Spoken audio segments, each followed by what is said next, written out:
I complain a lot, but I feel like you guys all need to accept me now because I understand. I understand the plight of Seattle sports fandom.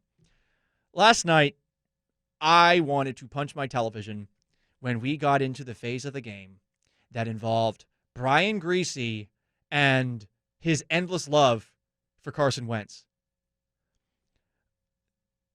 Brian Griese had a successful football career. He made it to the NFL. He was drafted. He was a starting quarterback for the Denver Broncos, for the Miami Dolphins.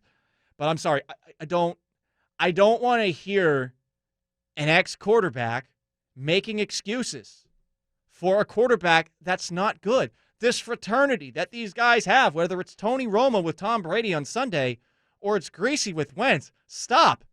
Please tell me what you see with your eyes. What we have all seen with our eyes is that Carson Wentz has not been good. Even I'm admitting that.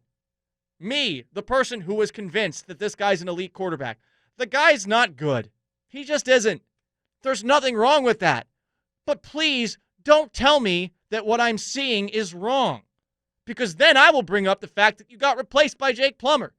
And I will bring up the fact that you clearly have no idea what you're talking about. If you are willing to go for 5 minutes about how it's not Carson Wentz's fault, it's the offensive line, okay. It's the wide receivers, okay.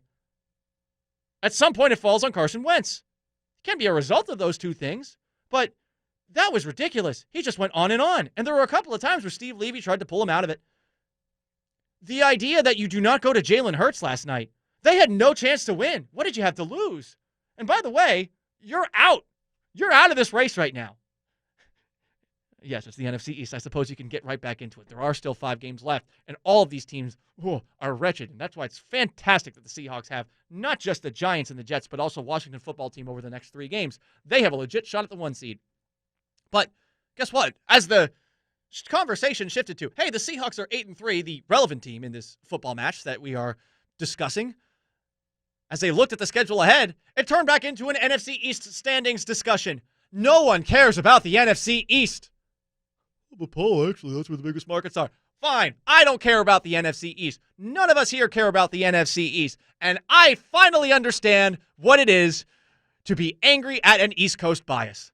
My God, I was incensed. And honestly, I think that broadcast made me maybe more annoyed with the Seahawks victory than anything the Seahawks did yesterday, which was those 4th downs that were a little bit frustrating and the offense that was not able to close the door.